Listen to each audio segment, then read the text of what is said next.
The Oscars are going to be here soon, and with that, for today's episode, we are going to be focusing on one of the contenders for the Best Picture race. In fact, when this movie came out, the first two people who told me I had to see it immediately are the guests on today's show, which include my father, Esmail Amit Huzur, and Catherine Garber. I had a voicemail on my phone, and I was told that I needed to see this movie right away. Christopher Nolan's biographical, epic film, Oppenheimer. Let's talk for a minute.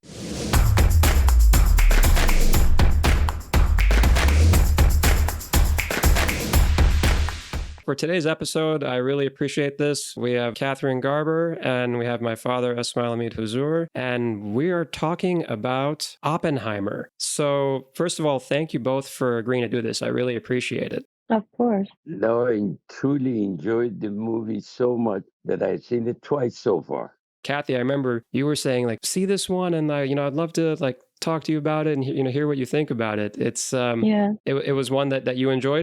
Very much, both as a period piece and then as kind of a study of his personal torments, along with what he had to face. When I saw the movie and I made that expression, I already could predict it that they could get the highest number of Emmy Award, and I'm going to predict that he's going to win the highest number of Oscar Award. So it won. It was nominated for 13 Academy Awards. You think it's going to win all 13 of those? I tell you what, if they don't, I think they should change all the voting system.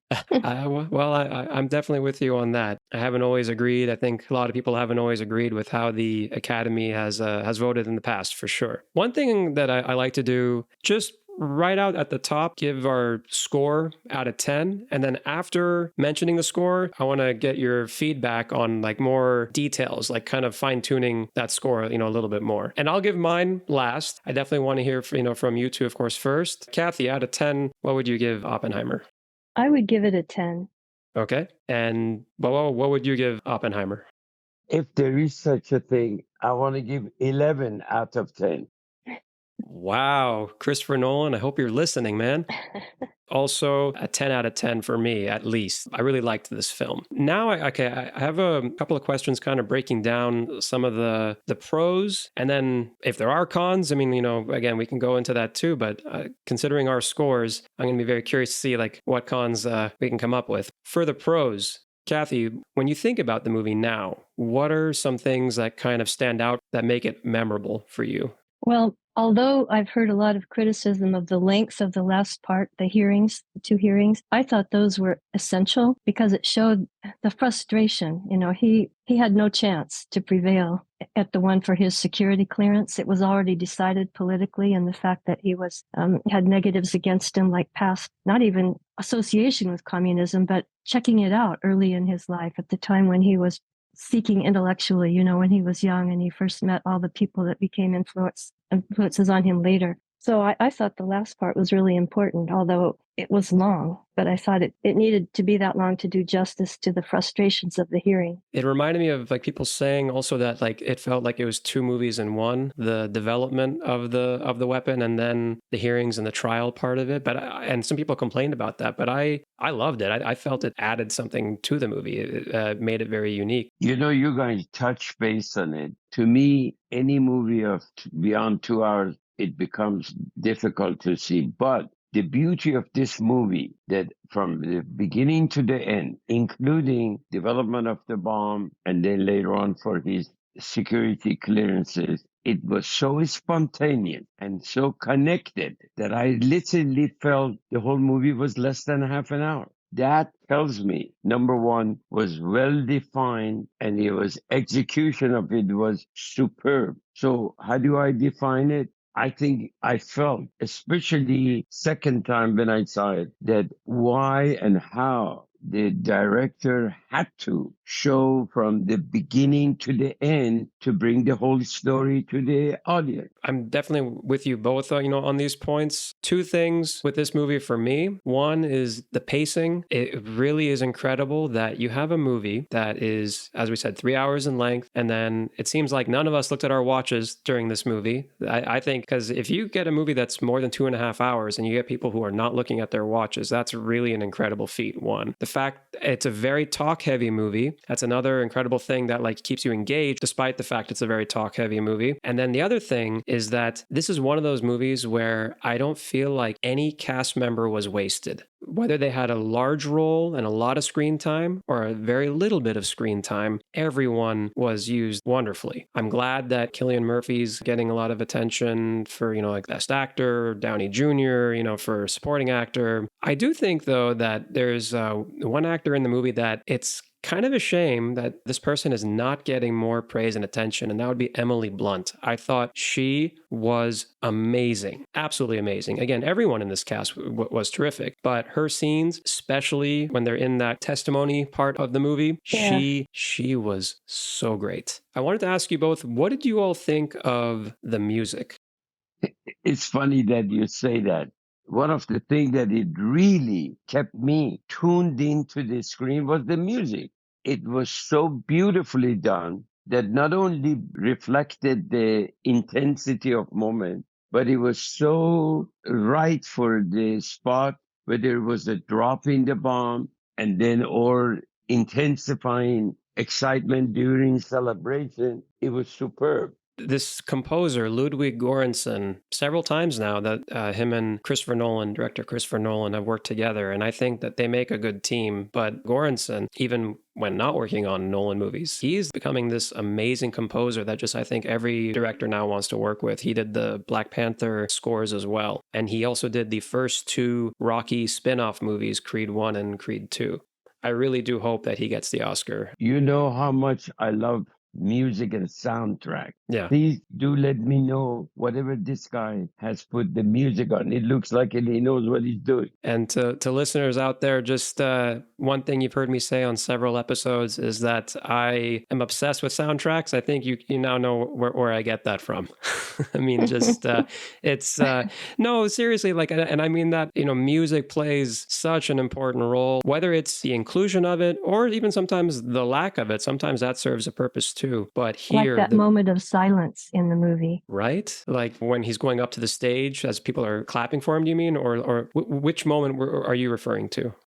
Just right after drop the bomb, I think. Yeah, that's one I'm remembering, where there's a void. Sort of, in my opinion, music, it sort of redefines or brings life to the scene that director wanted to show to the audience, to the viewer. Music is truly a spirit of any picture.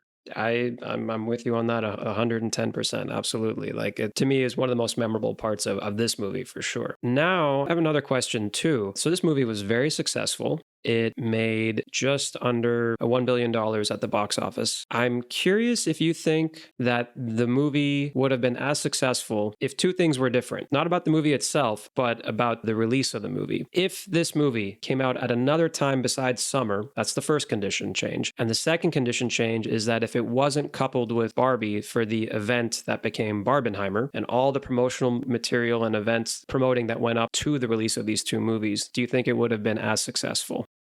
I think, in my opinion, Oppenheimer not only would have been as successful, probably more successful, if it had not been concurrently because release of the audience, there are some overlap, and definitely publicity of one undermines the other one.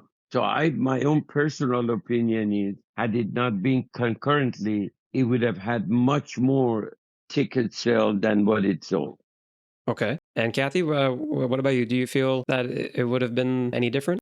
I think both of them are standalone movies, and they're both such different audiences. I personally saw both, but for different reasons. So yes, I think that it would have been as successful on its own. The summer release helped, I'm sure.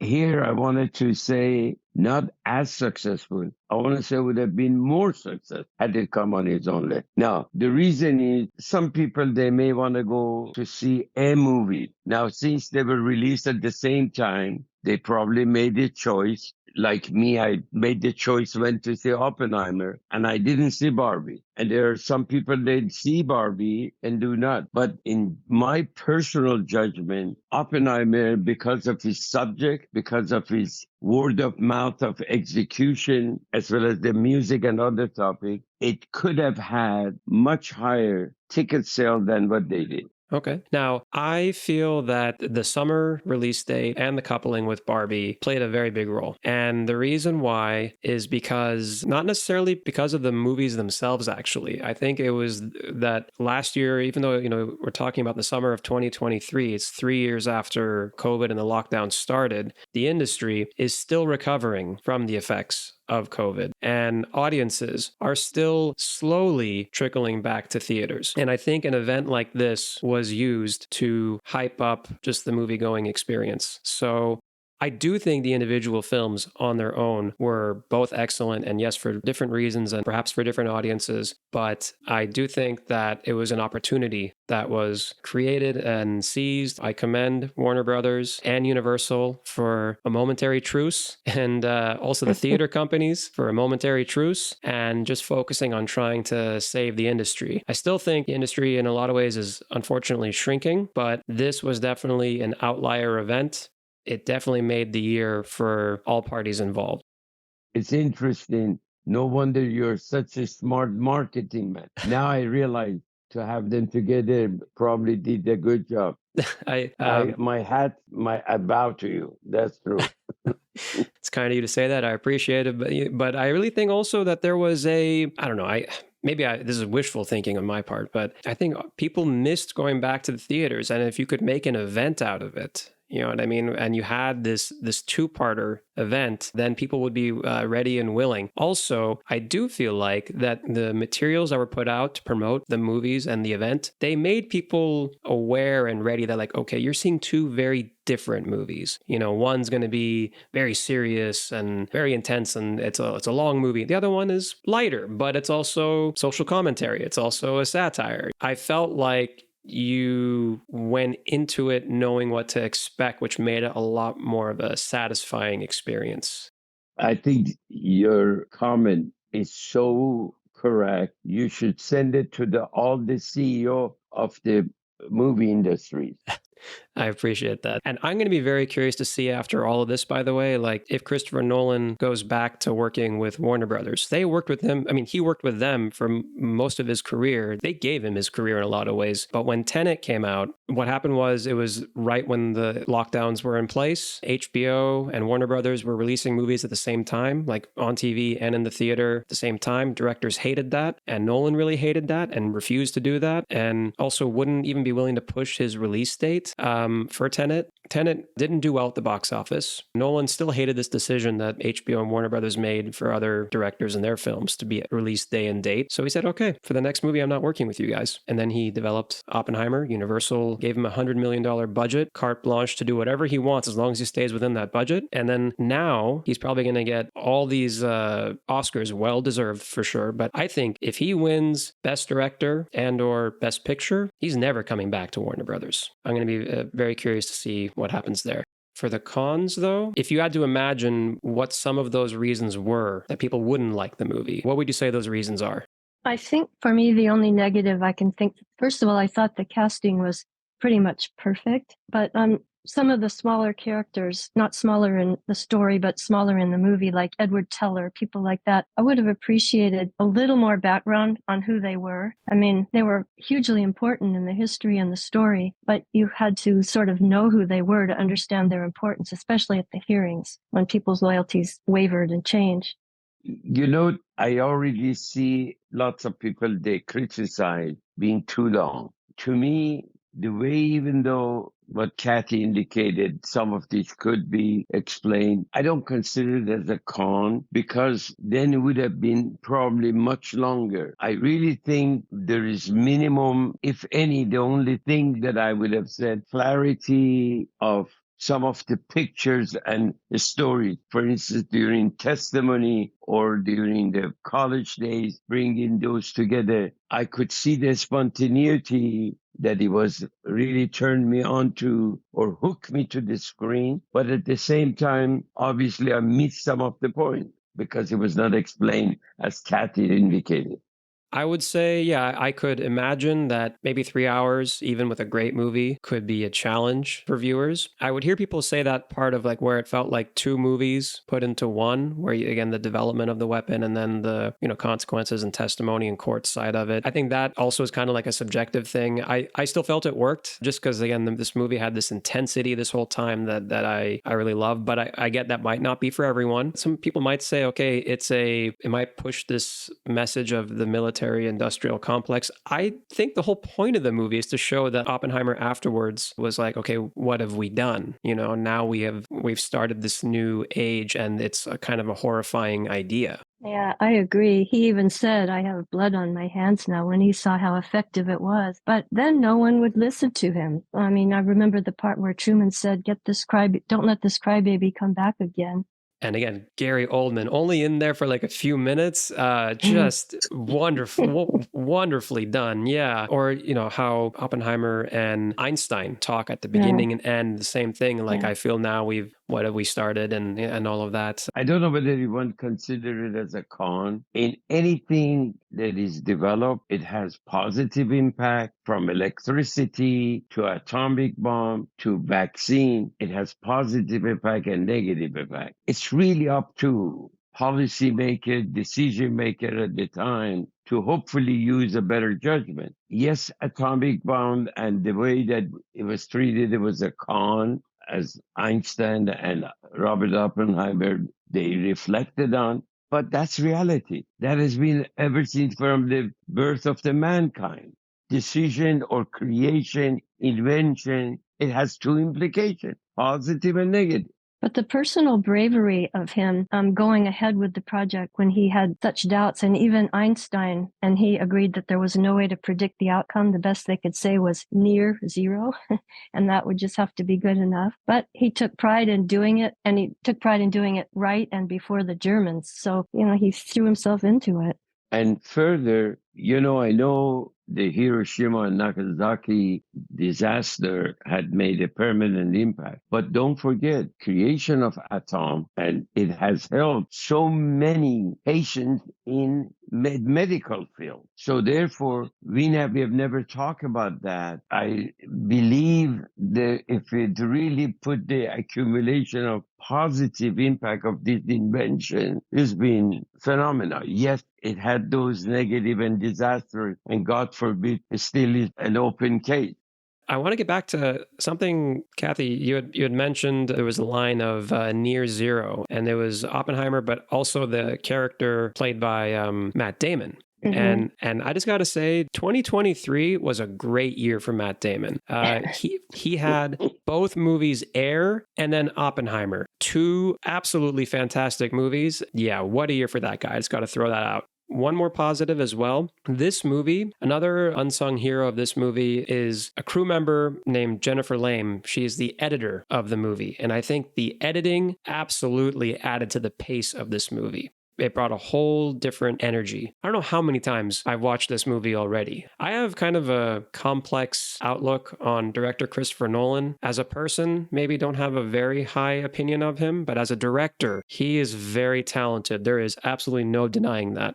When I had seen his interview with the BBC reporter, I had the same impression. I thought he was too arrogant. Then after I saw the movie now twice, I feel he will deserve it to be arrogant, because he really showed production and creation of something which I believe, again, I may have become biased of it. It's outstanding. And I now can see why often you say a movie that you like, you want to see several times. I think Oppenheimer is going to be the one I'm probably going to see it 5 or 6 times.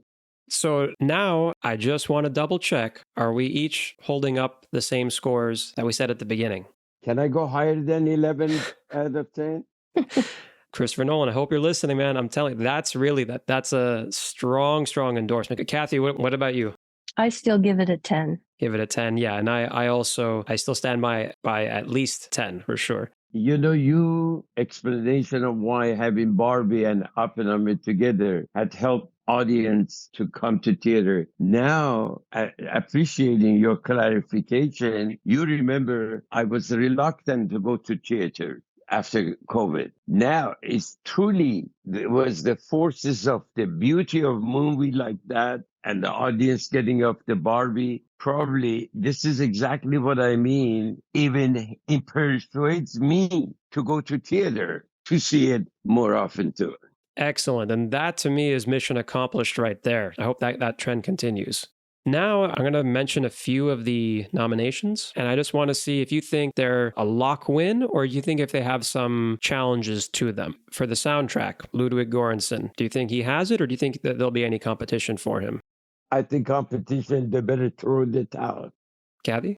I agree. I thought it was really good. I haven't seen all of the other movies, but yes, I thought it was wonderful. I definitely think that he has that too. I think, and I hope also, I should say that it goes to him. And then editing. These first two, I want us to start like with technical. Then I'm going to get to the acting, directing, and best picture. But for editing, you have Jennifer Lame. What about for her? Do you think it's a lock, or do you think that she has maybe some competition?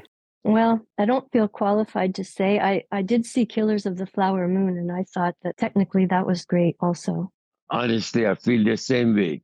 I have no qualification to see what is being deducted or added or corrected. So it would be very unfair. The fact that such a complex story, and as long as some people they thought, which I don't think it was that long, or at least I didn't feel, then maybe the editing is very, very up. Whether it's 10 out of 10 or 7 or 8, definitely is high. Good remark. And also at the beginning, when they're setting the scene of the intellectual and creative environment that he was operating in as a young man, the collage almost of meetings and the segment where he poisons the apple of his professor just to show how impulsive he was. I think that might have been, without my realizing it, good editing, because I just had this picture in my mind of a collage of images that made me understand him better. I was thinking at first that when I heard that the movie Killers of a Flower Moon was going to come out, and that, again, it was Thelma Schoonmaker, who's the editor who always works with Scorsese. She's a legend. She's won several times, and she is a phenomenal editor and collaborator. But I also think that this time it's not a lock for Thelma Schoonmaker. I think that Jennifer Lame, for exactly the reasons you all were already saying, I feel like we don't mind, again, the length and the unique qualities of this movie because of the pacing. The pacing just through the editing was terrific. I think that Jennifer Lame has that Oscar. Now, I want to combine the acting awards. So we have Best Actor, Cillian Murphy for Oppenheimer, Supporting Actor for Robert Downey Jr. as Strauss, and then for Supporting Actress, you have also Emily Blunt. Do you think that they all have their awards locked, or is there competition for any of them? I feel Strauss was really super. That complexity of his role from the days of Among Scientists, and so is Robert Oppenheimer. I can't tell about her to context with the other actresses. I think all three that you mentioned were fantastic, but I would not say they had a lock. There's some pretty stiff competition out there among the movies I have seen. I think that Robert Downey Jr. for Strauss has the highest likelihood. I hope he gets it. I have a feeling that because he seems like the frontrunner right now, that there's going to be definitely haters that are going to come forward in the Academy, and they're just going to want to hate on that win because it seems like it's yeah, because it seems like already like where they're treating it like an election, like, oh, they're the frontrunner, they feel entitled. No, they're the frontrunner. He's a frontrunner because he deserves it. Like it just he earned it. Yeah, exactly. He earned it. But the other two, Emily Blunt and Cillian Murphy, I think, again, they were both phenomenal, but the competition is there for them. It's already showing in some of the Oscar betting already. Like for supporting actress, the actress Divine Joy in The Holdovers. Actually, for supporting actress and best actor, the challenges both come from the movie The Holdovers. Divine Joy seems like right now she's the front runner for supporting actress. And then for best actor, I would be happy seeing Cillian Murphy getting it, playing Robert Oppenheimer. But I would be equally as happy to see Paul Giamatti win it for The Holdovers. If you two have not seen that movie, I strongly recommend it. That one is streaming on Peacock already, I think, and available to rent and buy. I know you have a unspoken bias about Giamatti. I'm a big fan of Giamatti, absolutely, and it goes a long way for him when he shows a picture after he wins his Emmy Award. The first place he goes to in LA is to In-N-Out Burger, and then for Best Picture, I really do think it's going to be Oppenheimer. I jumped with my bias No, this I time. agree with you 100%. Among the movies I've seen, he's way up there. Kathy, what do you think?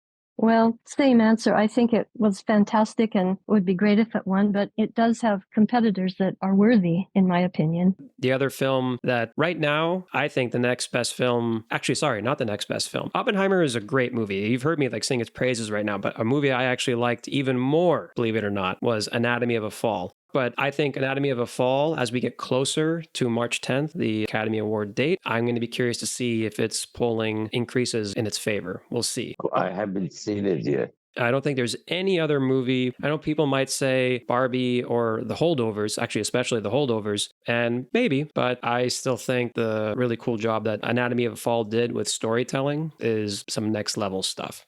Kathy, Boa, I appreciate both of you taking the time today to talk about this hit movie that we loved from last year. It'll be interesting seeing how this shapes up as we get closer to the Academy Awards. This has been fun. In fact, rekindled my excitement of going to see more movies.